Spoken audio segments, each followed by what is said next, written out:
Welcome back to the Velvet Underworld channels. And after this video, I would really like to know your thoughts about these stories.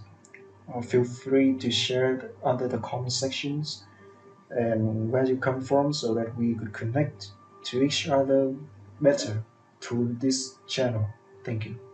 She froze the moment he stepped to the counter, not because she recognized him, but because fear had already taught her what men like him could do.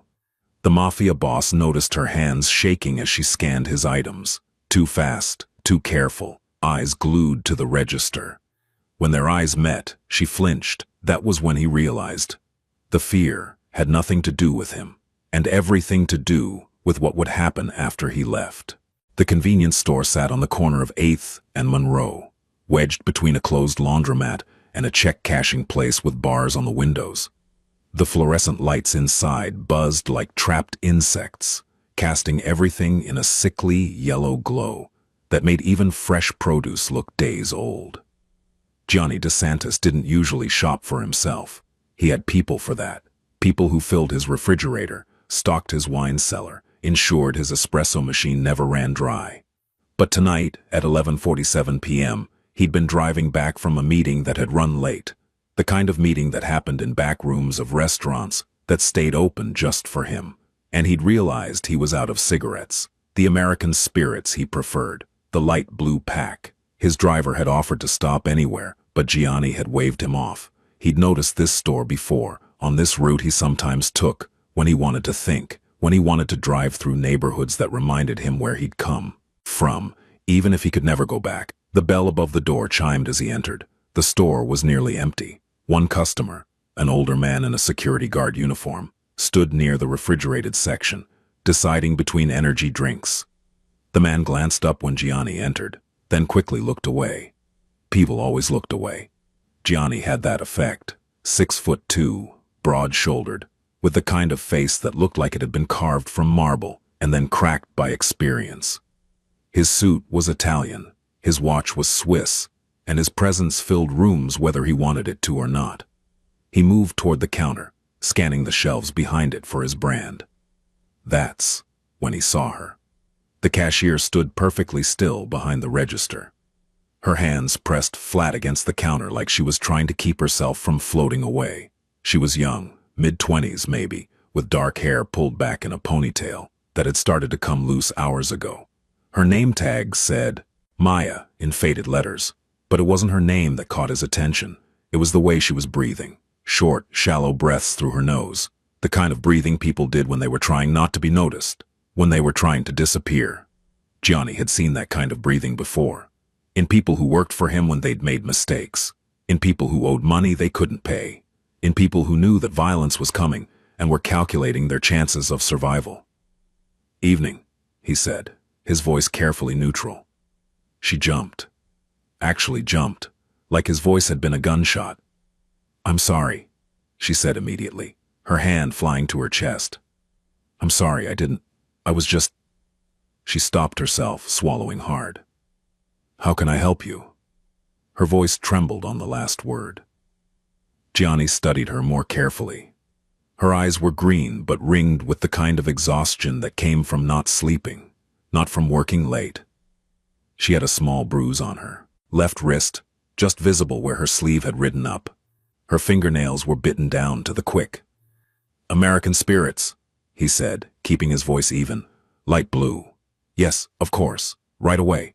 She turned too quickly, stumbling slightly as she reached for the cigarettes on the shelf behind her. Her hands shook as she grabbed the pack, not the subtle tremor of nervousness, but the visible shake of genuine fear. She was terrified. But not of him.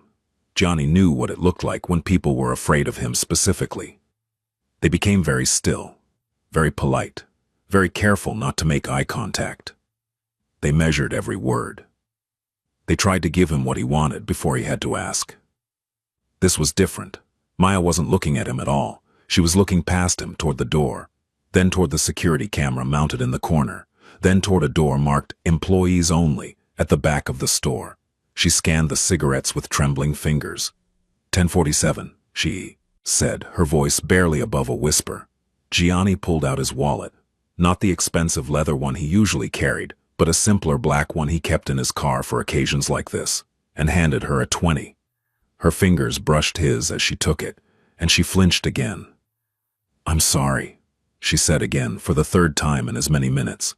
"I'm sorry, For what?" Gianni asked. She froze, her eyes going wide. "What?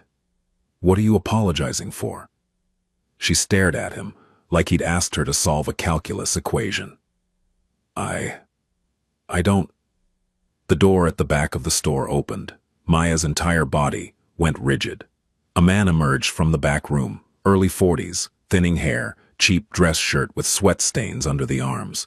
He had the soft, doughy build of someone who'd never worked hard physically but compensated with cruelty. His eyes were small and mean. He looked at Maya first, then at Gianni, then back at Maya. "Everything okay out here?" he asked. His voice had a false cheerfulness to it, like a children's show host who hated children. "Yes, Mr. Patterson," Maya said immediately, too quickly. "Everything's fine. I was just helping this customer," Patterson said, his eyes still on her. "Good. That's good." He smiled, but it didn't reach his eyes. "Remember what we talked about, Maya. Customer service, it's everything." "Yes, sir. Everything. I understand." Patterson's smile widened slightly, and Gianni saw Maya's shoulders hunch forward, like she was trying to make herself smaller. Then, Patterson looked at Gianni, and his expression shifted. Not to fear, he clearly didn't recognize who Gianni was, but to a kind of obsequious friendliness that Gianni had learned to hate years ago. "We appreciate your business, sir," Patterson said. "Maya's one of our best. She knows how important our customers are." Gianni said nothing. He simply held Patterson's gaze until the other man looked away. "Well," Patterson said, his smile faltering slightly, "I'll let you finish up. Maya, I'll be in my office if you need anything." He disappeared back through the door, but Gianni noticed he left it slightly ajar, just enough to listen. Maya's hands were shaking so badly now that she could barely count out his change. "I'm sorry," she whispered. "I'm so sorry. She stopped, pressing her lips together hard enough to turn them white. Gianni took his change and his cigarettes, but he didn't leave. "How late are you open?" he asked. 24 hours, Maya said automatically. Then she seemed to realize what she'd said, and fear flashed across her face again. "But we're usually pretty quiet after midnight. Most people, they go to the bigger stores, the ones with more selection. I mean, if you need something else, if the cigarettes aren't..." "They're fine," Gianni said. She nodded quickly, still not quite looking at him. Gianni walked toward the door. The security guard had already left, his energy drink in hand. The store was empty now, except for Maya, and whoever was behind that door. He paused at the exit. Then he turned back. Maya was watching him leave, her entire body tense, like she was counting down the seconds until he was gone. "What time do you get off?" Gianni asked. The color drained from her face. "I'm sorry." Her voice was barely audible now. "Your shift," Gianni clarified. "When does it end?" I close at 6 a.m. She was gripping the edge of the counter now, her knuckles white. "But I don't..." "That's a long shift," Gianni said. "Yes, sir." "You do this every night?" She hesitated, like the question was a trap. "Most nights." Gianni nodded slowly. Then he left, but as he walked to his car, parked in the shadow of a broken streetlight, he noticed 3 things. First, there were cameras mounted at every corner of the building, far more than a small convenience store would typically need. Second, there was a newer model BMW parked behind the building in a spot marked manager. The car was worth more than this store probably made in 6 months. Third, through the window he could see Maya still standing at the register, perfectly still, staring at the door, like she was waiting for something terrible to happen. And Gianni DeSantis, who had built his empire on noticing things other people missed, who had survived 3 decades in a world where the observant lived and the oblivious died, recognized something in her stillness. He recognized the posture of prey. He sat in his car for 5 minutes, watching. Nothing happened. No one came or left. Maya remained frozen behind her register, occasionally glancing toward that back room. Finally, Johnny started his engine and drove away, but he didn't go home. Instead, he made a phone call. "Tony," he said when his head of security answered, "I need you to look into something." Gianni didn't return to the store the next night. He'd learned a long time ago that patterns made you predictable, and predictable made you dead. Besides, he had other business to attend to, a shipment that needed clearing through customs, a restaurant owner who thought he could renegotiate their arrangement, a city councilman who needed to be reminded why he'd been elected. But on the third night, at 11:52 p.m., he found himself driving down 8th Street again. The store looked exactly the same. Same flickering neon sign advertising lottery tickets, same grime on the windows, same sense of barely controlled decay that seemed to permeate this whole neighborhood. Different car behind the building, though, not the BMW. A beat-up Honda Civic with a dented passenger door. Johnny parked and went inside. The same bell chimed, the same fluorescent lights buzzed, and there was Maya, behind the same register, wearing the same exhausted fear like a second skin. She looked up when he entered, and something flickered across her face. Not quite recognition, they'd only met once, but something close to it. A kind of weary familiarity with the type of man who walked into convenience stores after midnight in expensive suits. "Good evening," she said. Her voice was steadier tonight, more practiced. Gianni noticed immediately that her makeup was heavier than before, covering something on her cheek. Her sleeves were longer too, despite the warmth of the store. "Coffee," he said, gesturing toward the self-serve station in the corner. "Of course, help yourself." She almost smiled, but it died before it reached her eyes. "Cream and sugar are on the counter." Johnny walked to the coffee station. The coffee looked like it had been sitting there since the morning shift, thick and dark as motor oil. He poured himself a cup anyway, not because he wanted it, but because it gave him an excuse to spend more time in the store. To watch. There was one other customer tonight, a young woman browsing the magazine rack, occasionally checking her phone.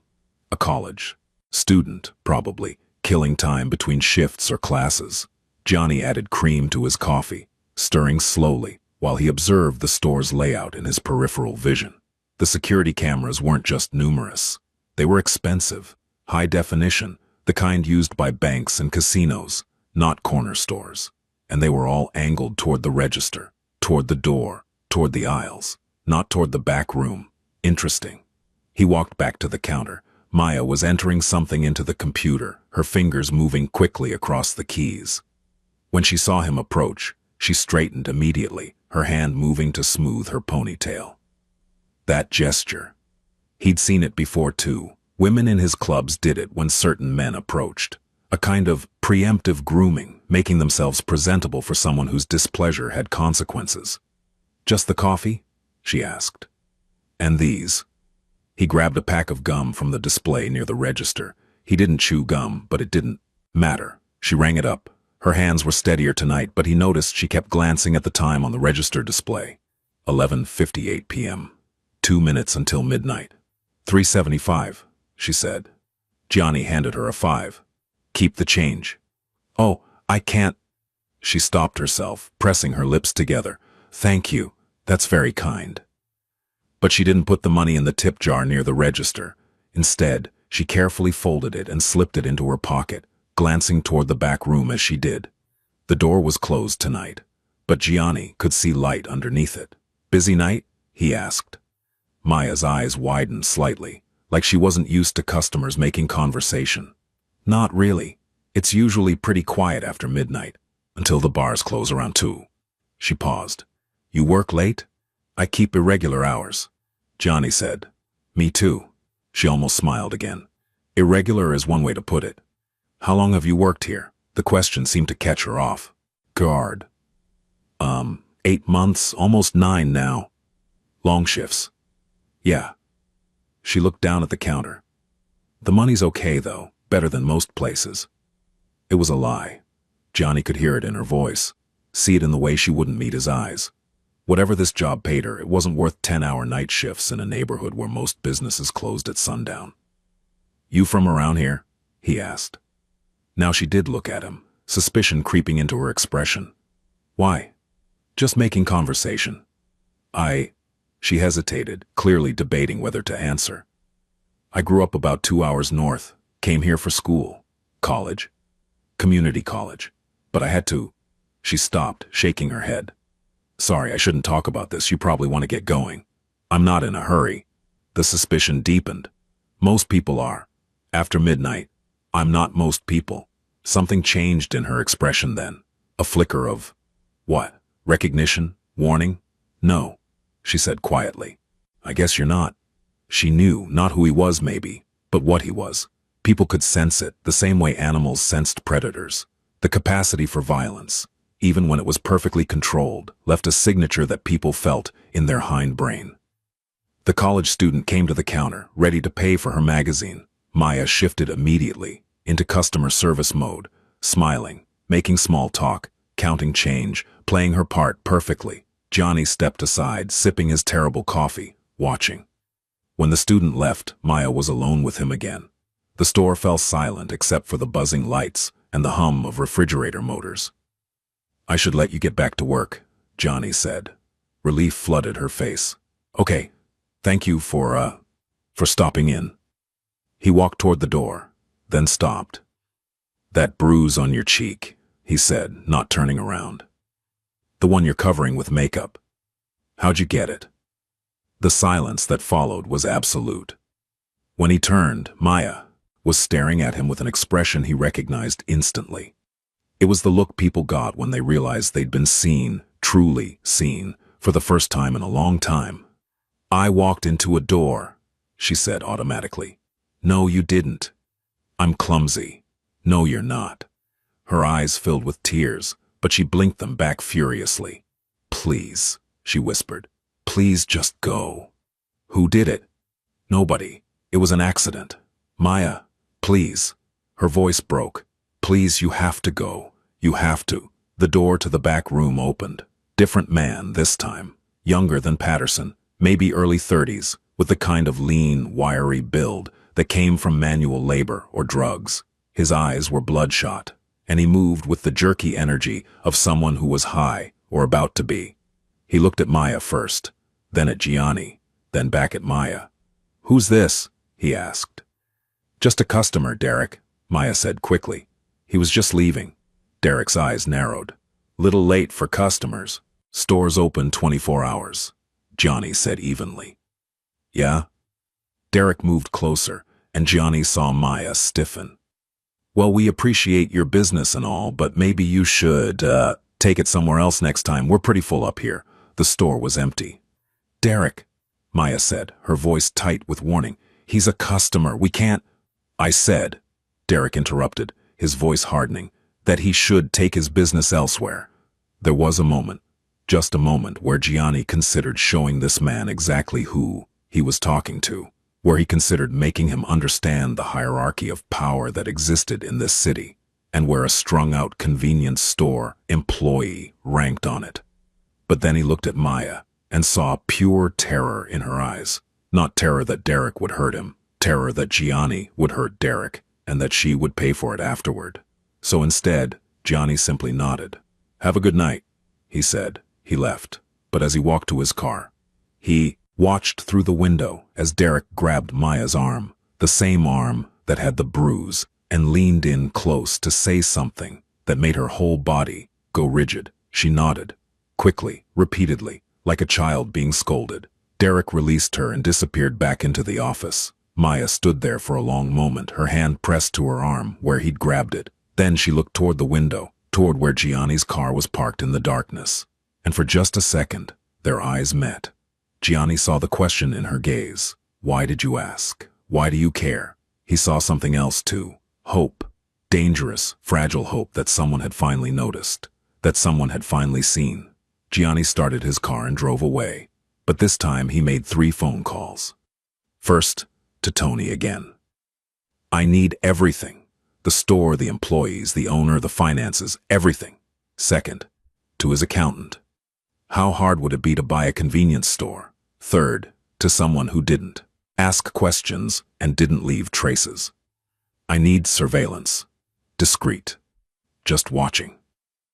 Because Gianni DeSantis had recognized something in Maya's eyes that he hadn't expected to recognize. He'd seen the same look in his own mother's eyes, 30 years ago when his father would come home drunk. The same calculation. How long can I endure this? How much can I survive? And he'd made himself a promise when he was 14 years old, watching his mother flinch at shadows. Never again, not if he could stop it. The information came in pieces over the next week. Tony delivered the first report 3 days later, spreading papers across Gianni's desk in his office above the restaurant on Mulberry Street.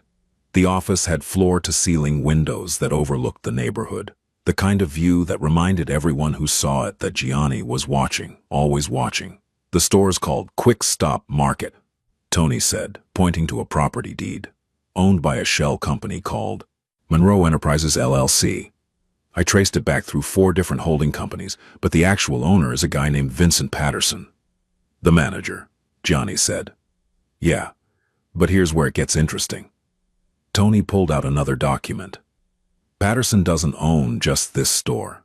He owns 5 others, all in low-income neighborhoods, all operating on razor-thin margins that don't make sense given the locations and inventory. Johnny leaned back in his chair. Money laundering. That'd be my guess, but it's clean, really clean. Whoever's doing his books knows what they're doing. Tony paused. There's more. The security system in that store cost about 40 grand to install, for a place that probably makes that in profit over a year. He's protecting something, or watching something. Tony tapped another photo. I pulled footage from a traffic camera down the street. Look at this. He showed Gianni a series of time-stamped images. Cars pulling up behind the Quick Stop, late at night. Men going in through the back door. Staying for 5, 10 minutes. Leaving with nothing visible. How often? Johnny asked.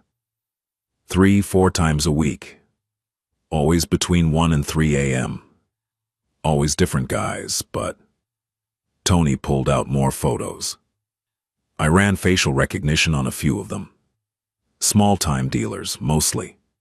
Couple of enforcers for the Lucci family. The Lucci family. Gianni's jaw tightened. They'd been encroaching on his territory for months, operating in neighborhoods he'd controlled for years. He'd been preparing to address it, but quietly, carefully. Violence was expensive and drew attention. So Patterson's running a drug operation out of the store, Gianni said. Looks like it. Using the legitimate business as cover. Smart, actually. Who's going to suspect a shitty convenience store? Tony hesitated. You want me to handle it? No. Johnny's voice was flat. Not yet. What about the girl? Tony's expression shifted. Maya Reyes, 26. No, criminal record. Came here 4 years ago from upstate. Place called Millbrook. Started at community college. Dropped out after 2 years. Why? Records don't say. But she started working at the Quick Stop about 9 months ago. Before that, she worked at a diner that closed. And before that, a laundromat. Tony paused. She's sending money home. I tracked wire transfers, about $400 a month every month to a woman named Rosalie Reyes in Millbrook. Mother? Probably. I'm still digging, but it looks like Rosalie's been in and out of hospitals, medical bills, a lot of them. Johnny absorbed this. $400 a month out of a cashier's salary. That was why Maya was working 10-hour night shifts. Why she couldn't afford to quit. What about the bruises? He asked. Tony shifted uncomfortably. I put a guy on surveillance like you asked. She shows up to work with new ones every few days. Different locations. Arms, sometimes her face, once her neck. She covers them with makeup and long sleeves. Who's hitting her? That's where it gets complicated. Tony pulled out another photo. The guy from the back room, Derek Simmons. He's Patterson's cousin. Also has a record. Assault, possession, couple of parole violations. He lives in the apartment above the store with his girlfriend. Which means he's there watching her all night, Johnny said. Yeah, but it's not just him. Tony showed another photo. This is Maya's boyfriend, or ex-boyfriend. It's hard to tell. Guy named Aaron Chen Works at a warehouse during the day, shows up at the store sometimes late at night. I've got footage of them arguing. Gianni studied the photo. Aaron was young, maybe late 20s, with the kind of boyish face that probably made people trust him. But Gianni saw the tension in his posture, the way his hand was raised in the picture, finger pointing at Maya's face. Arguments physical? He asked. My guy says yes. Last week, Aaron showed up at 2 a.m., started yelling at her about money. Maya tried to calm him down, said something about needing to send it to her mom. He grabbed her by the throat, pushed her against the wall. Tony's voice went flat. Derek came out, told Aaron to take it outside. Not because he gave a shit about Maya, just didn't want the cameras catching it. Gianni's hands curled into fists on the desk. So she's trapped, he said quietly. Can't quit because she needs the money. Can't report the abuse because she needs the job. Can't escape the boyfriend because she's probably financially dependent on him too. Looks like it. Tony hesitated. Boss, I gotta ask, why do you care? She's not family, she's not in the business. She's just some girl or working a shitty job. Gianni didn't answer immediately. Because how did you explain that sometimes you saw yourself in strangers? That sometimes the past reached up and grabbed you by the throat, demanding that you do something, anything to keep history from repeating? Just keep watching, he said finally. I want to know her routine. I want to know when Patterson's there, when Derek's there, when the boyfriend shows up. I want to know who else is involved in whatever they're running through that store. You planning to move on it? I'm planning to understand it first. Gianni stood, walking to the window. You don't break something before you know how it works. That's how you create collateral damage. Tony gathered his papers. All right, boss. I'll keep you updated. After he left, Gianni stood at the window for a long time, looking out at the neighborhood below. At the families walking home from dinner, at the kids playing basketball under the streetlights, at the old men sitting on stoops, watching the world go by.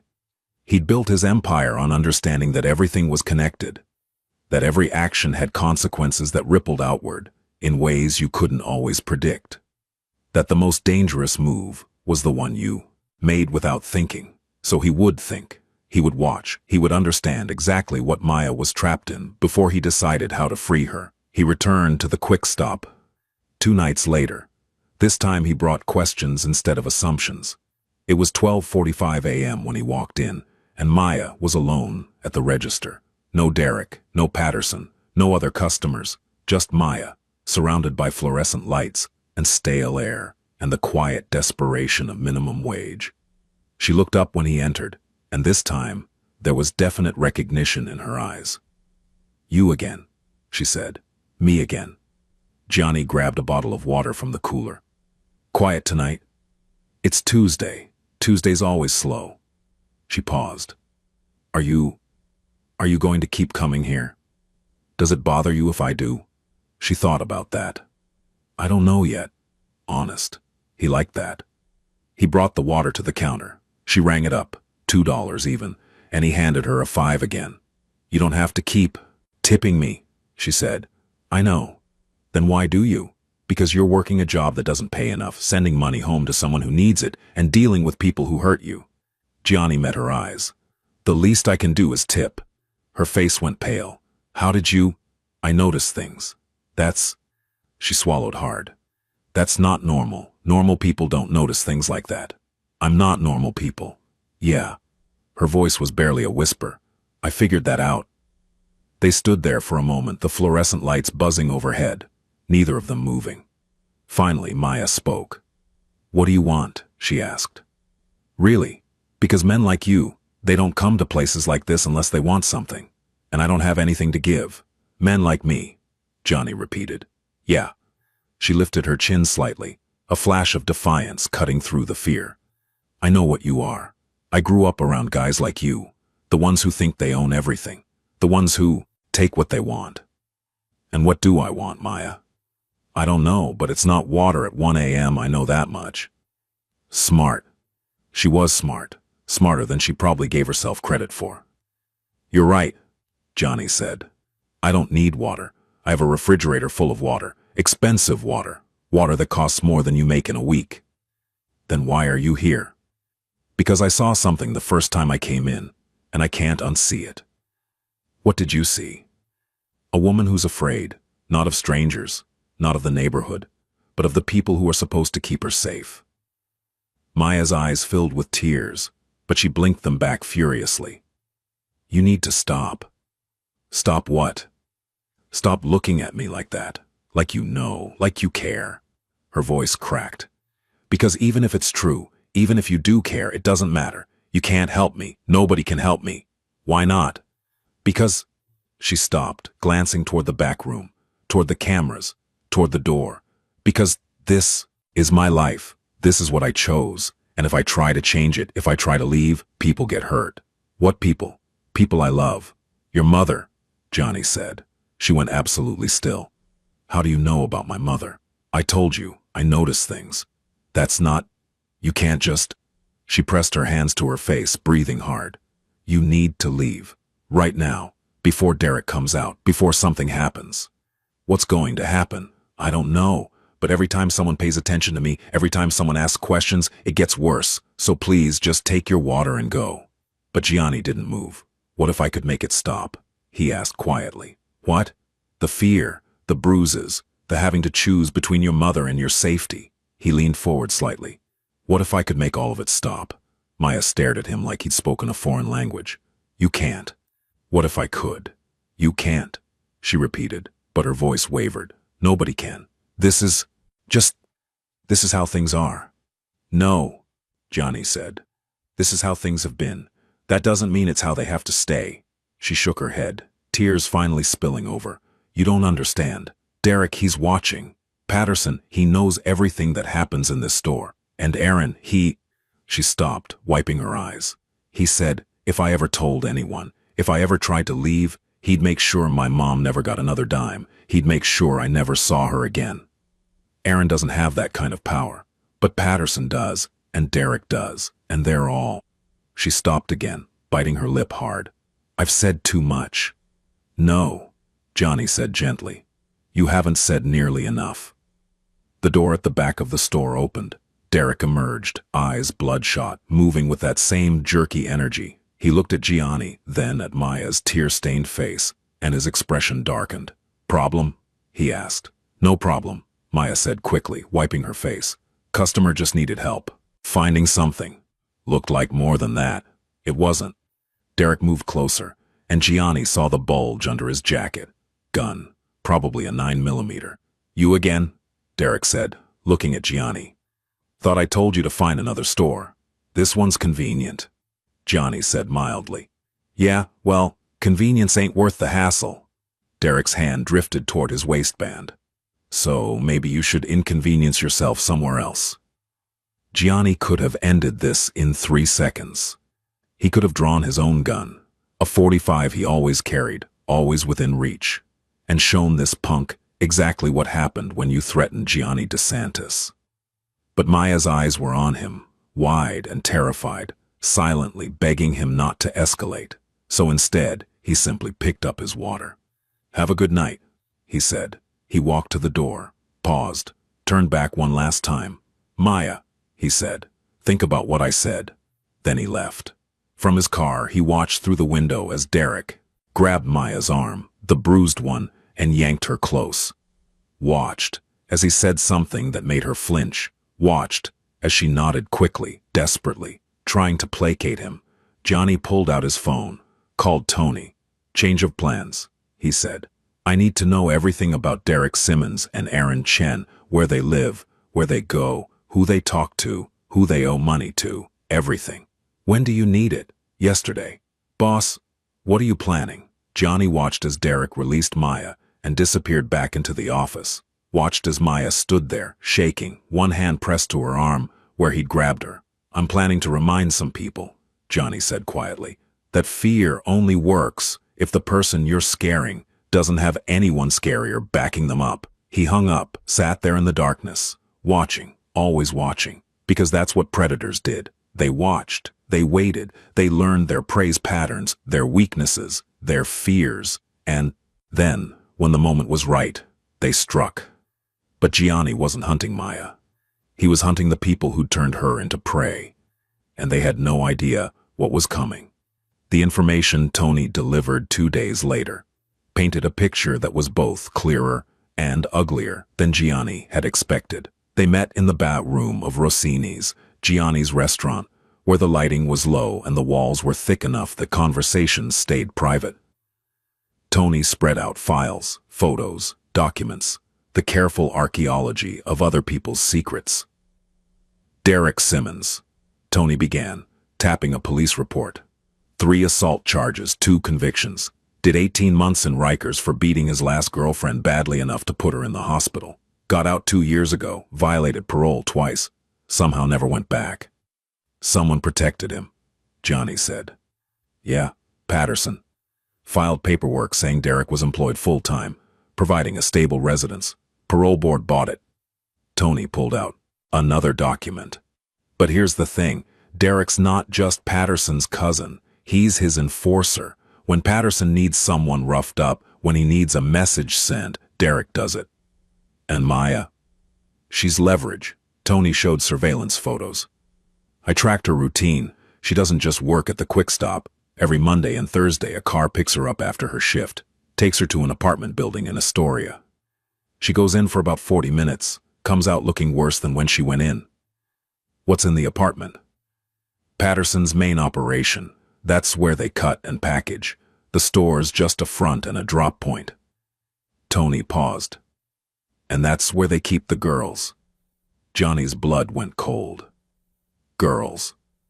3 of them, as far as I can tell, all working at Patterson's various stores, all trapped the same way. Someone they love is being held over their head. Medical bills, debt, family members who need protection. Tony's voice hardened. Patterson finds people who are desperate and vulnerable, and he hooks them in, makes them complicit in his operation so they can't go to the cops. Uses their own love against them. And Derek keeps them in line. Yeah. Derek and the fear of what happens if they talk. Tony showed another photo. Maya emerging from the Astoria building with fresh bruises on her neck. They rotate the girls through the packaging operation, keeps them all afraid, keeps them all connected to the crime. If one goes down, they all go down. Gianni stood, pacing to the window.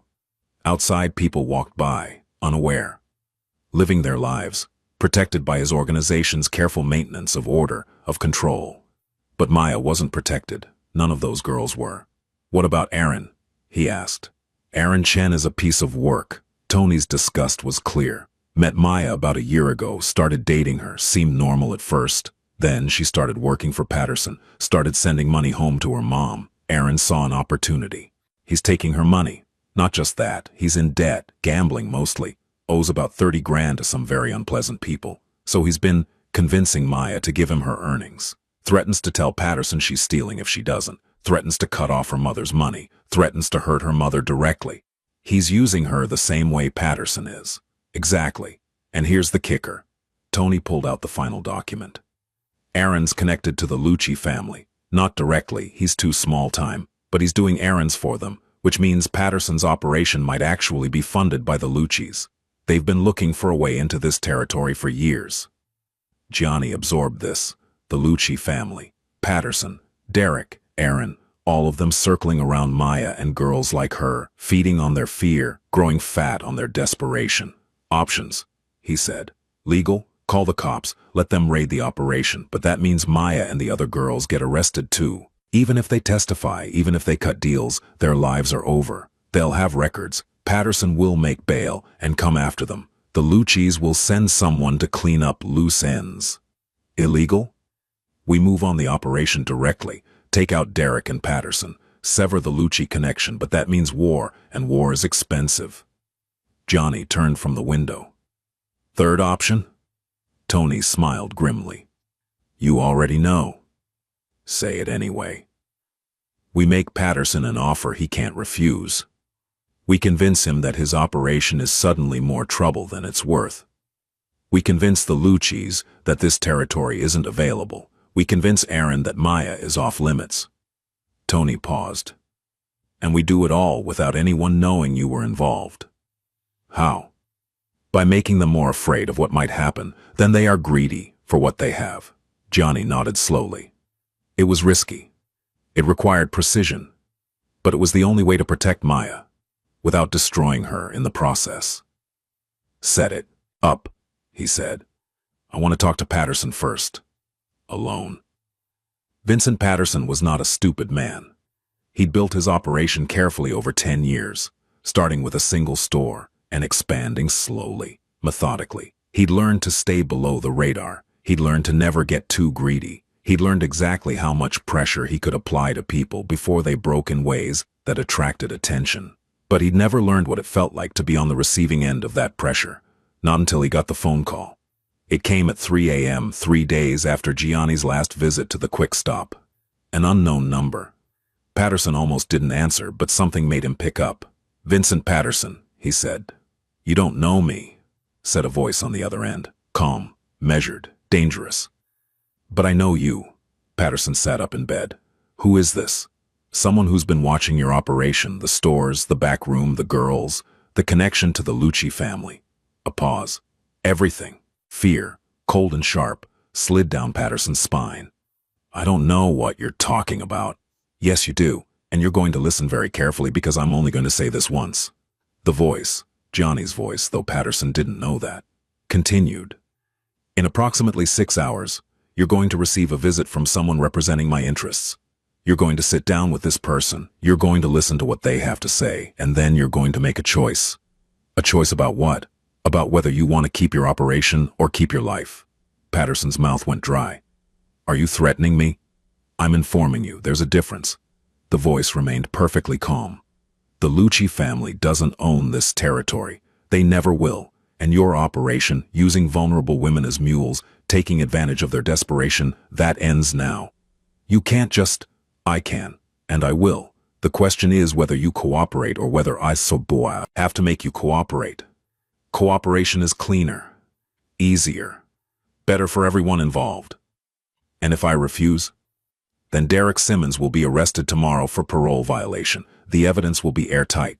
While he's inside, certain people will be informed that he's been talking to federal investigators about the Lucci family's operations. Within a week, he'll be dead." Patterson's blood ran cold. "You wouldn't. You'll also receive a visit from the IRS about your business finances. Turns out, laundering drug money creates a very clear paper trail when someone knows where to look. You'll be charged with tax evasion, money laundering, and racketeering. You'll lose everything. This is insane. The girls you're using, Maya Reyes, Jennifer Sullivan, Keisha Davis, will be offered protection and immunity in exchange for testimony. They'll take it. They'll bury you." Patterson was shaking now. "Who the fuck are you?" "I'm the person who's giving you a way out. My representative will arrive at your office at 9 a.m. You'll listen to their offer, and you'll accept it. And if I don't, then by this time tomorrow you'll be in a cell.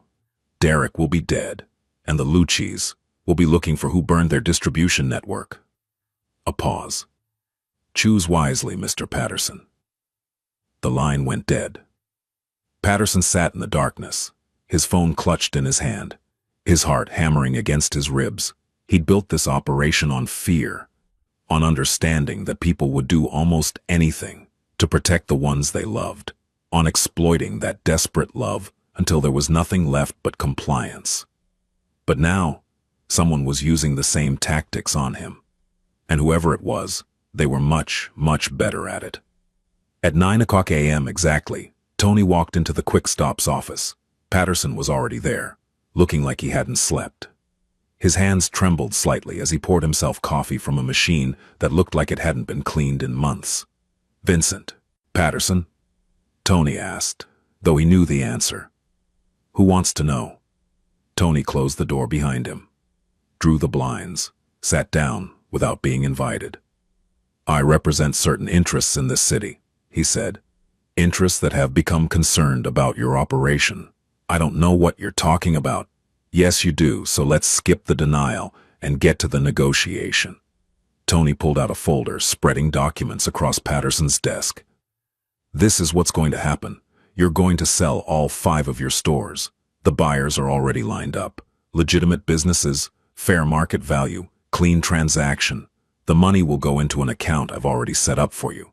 Why the hell would I? Because the alternative is everything I outlined on the phone last night." Tony's voice remained calm. Within 1 hour of this meeting, if you haven't agreed, Derek gets arrested. The IRS gets an anonymous tip. The Luccis get informed that you've been skimming their product. And the girls get offers they won't refuse. Patterson's face went pale. This is extortion. No, this is business. Extortion would be if I was taking something from you. I'm giving you an exit strategy. You walk away clean, with enough money to start over somewhere else. Somewhere far from here.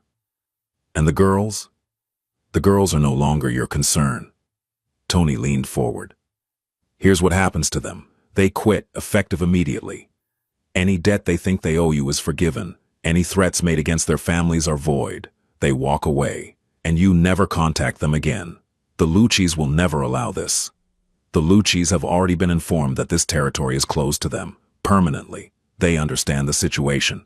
Who the fuck are you people? Tony smiled thinly. We're the people who own the city. We just don't like advertising it. He pushed the papers closer. You have 30 minutes to decide, Tony said. Sign these documents, agree to the terms, and by end of business today, you'll have $1.2 million in your account. Refuse, and by this time tomorrow, you'll have nothing. Not your stores, not your freedom, not your life. Patterson stared at the documents. His hands were shaking badly now. What about Derek? He asked. Derek gets on a bus to Florida tonight with $10,000 and a warning. If he ever comes back to the city, if he ever contacts Maya or any of the other girls, he disappears, permanently. And Aaron Chen? Aaron's being handled separately. Patterson picked up a pen, put it down, picked it up again. If I do this, he said quietly, I want protection. From the Luccis, from whoever you work for, from all of it. You'll have it, as long as you leave and never come back. Patterson signed. His hands shook the entire time, but he signed every document, the sales agreement, the release forms, the non-disclosure agreement that threatened consequences so severe Tony didn't even need to explain them. When it was done, Tony gathered the papers and stood. You made the right choice, he said. Did I? Patterson looked up, and there was something broken in his eyes. I spent 10 years building this. 10 years. You spent 10 years hurting people, Tony corrected. This is you paying for it with money instead of blood. Trust me, Mr. Patterson, you got the better deal. He left. As he walked out of the quick stop for the last time, he saw Maya at the register, serving an early morning customer. She glanced up, met his eyes for just a second, then looked away. She didn't know yet, but she would. Aaron Chen was easier. He was leaving his warehouse job at 5 p.m. when a car pulled up beside him, a black sedan with tinted windows, the kind of car that meant trouble. 2 men got out. Large men, men who knew how to hurt people efficiently. Aaron tried to run. He made it about 10 feet before they caught him, dragging him into the alley beside the warehouse. One of them, the bigger one, slammed him against the brick wall hard enough to knock the air from his lungs. Aaron Chan, the man said. It wasn't a question. Aaron couldn't breathe, couldn't speak, could only nod. You know a girl named Maya Reyes. Another nod, more frantic this time. You've been hitting her, taking her money, threatening her mother. I don't, she. The man's hand closed around Aaron's throat. Not tight enough to choke him, but tight enough to make him understand how easily it could. Here's what's going to happen, the man said, his voice perfectly calm. You're going to leave Maya alone. Forever. You're never going to call her, text her, see her, or think about her. You're going to forget she exists. Okay, Aaron gasped. Okay, I will, I promise. I'm not done. The grip tightened slightly. Your gambling debt, the $30,000 you owe, it's paid, clean slate. But if you gamble again, if you borrow money again, if you get into debt again, you don't get another bailout. You get buried, understood? Yes, I understand. And if you ever go near Maya or her mother, if you ever threaten her again, if you ever even say her name, the man leaned in close. They'll find pieces of you in 3 different states. Are we clear? We're clear, I swear. The man released him. Aaron slumped against the wall, gasping. One more thing, the man said. This conversation never happened. You never saw us. You don't know why you're leaving Maya alone, you just are. Because if you talk about this, if you tell anyone about this conversation, we'll know, and we'll come back, and next time we won't be this nice. They left. Aaron stood there in the alley, shaking, tears running down his face, understanding for the first time in his life what it felt like to be utterly powerless. To be afraid of forces he couldn't see, couldn't fight, couldn't escape. He never contacted Maya again. Gianni returned to the quick stop one final time. It was 11:30 p.m., 5 days after Tony's visit to Patterson. The under new management sign was already up in the window. The new owner, a retired cop who'd bought the store legitimately, who had no idea who'd really arranged the sale, was implementing changes, better pay, reasonable hours, actual security. But tonight, Maya was still working. Her last shift before the transition. She looked up when Gianni entered, and this time, something was different in her eyes. Not fear, questions. "You," she said. "Me. Patterson's gone. Derek's gone. Aaron," she swallowed. "Aaron called me yesterday, told me he was sorry, that we were done, that I should have a good life." She paused. He was crying. Gianni said nothing. "The new owner offered me a different position, day shift, better pay, normal hours." Her eyes were bright with unshed tears. "How is any of this possible?" "Sometimes things change," Gianni said simply. "Things don't just change. Not like this, not overnight." She came out from behind the register, moving closer. "What did you do?" "I reminded some people that there are consequences for their actions. You're the one who called Patterson. You're the one who sent those men to Aaron." It wasn't a question. "Does it matter?" "Yes." Her voice cracked. "Yes, it matters, because I need to know if I'm free or if I just traded one cage for another." Gianni looked at her, really looked at her, and saw someone who'd been beaten down so many times that even rescue felt like a trap. "You're free," he said quietly.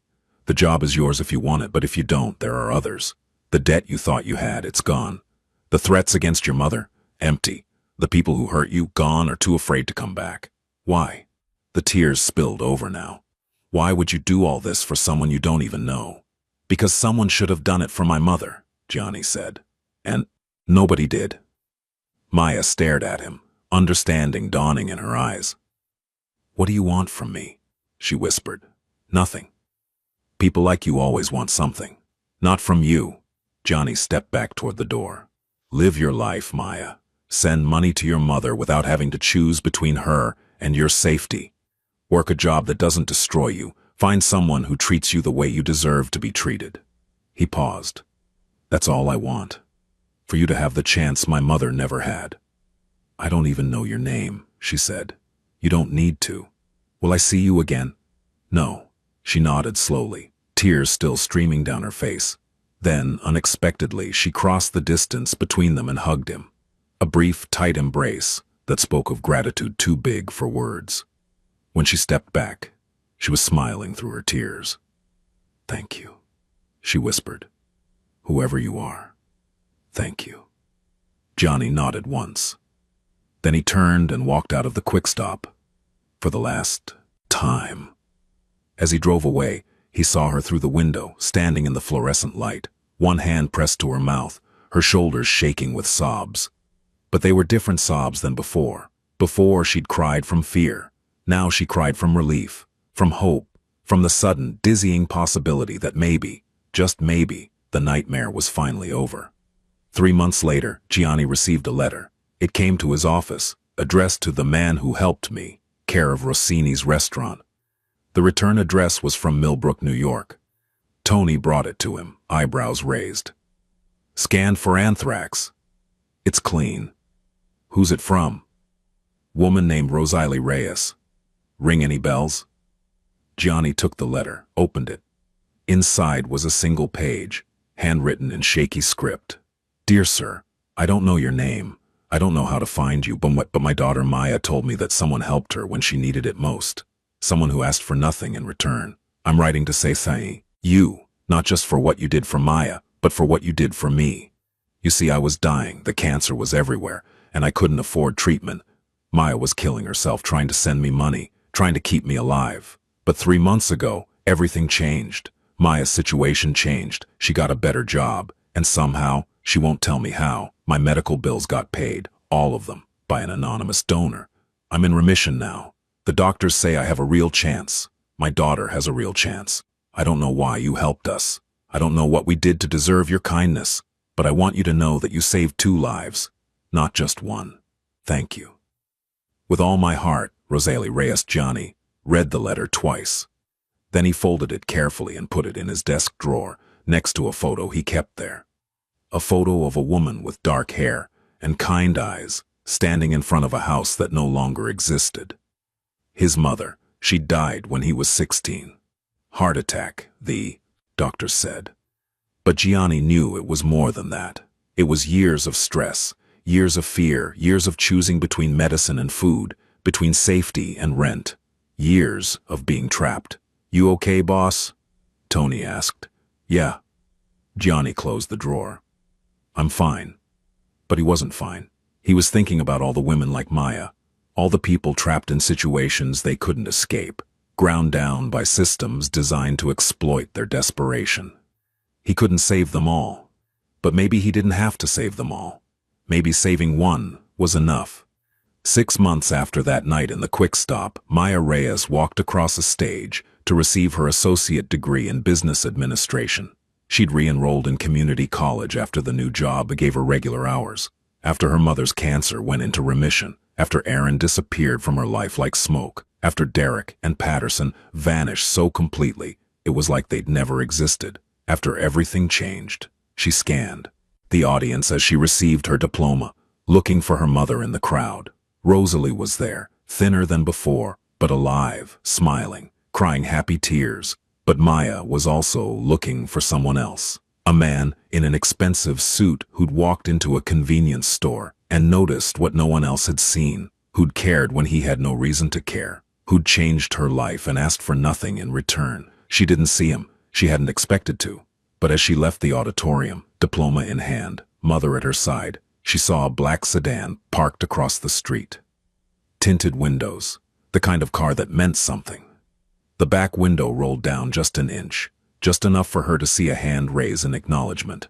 Then, the window rolled up and the car drove away. Maya stood there on the sidewalk, watching it disappear into traffic. "Who was that?" her mother asked. "Nobody," Maya said, smiling through sudden tears. "Just someone I used to know."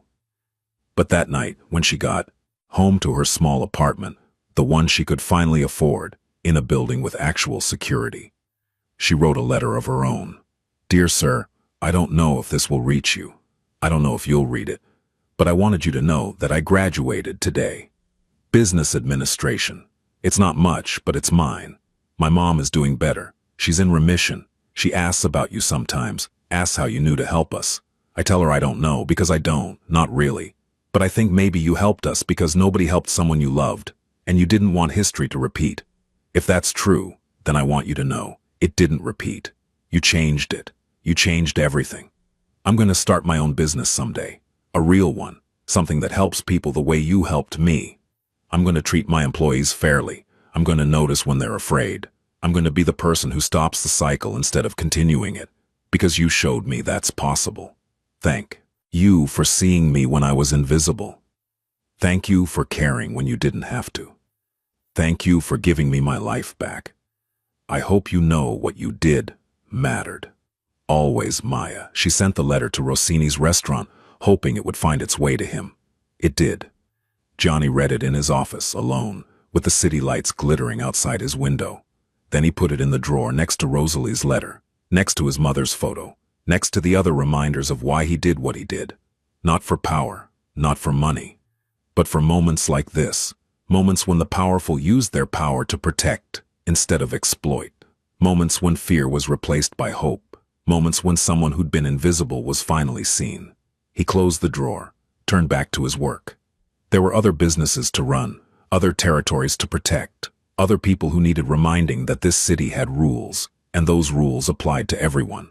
But sometimes, late at night, when the city was quiet and the weight of his empire felt heavier than usual, Johnny would think about a terrified cashier in a convenience store, and he would remember that power wasn't about how much you could take, it was about how much you could give.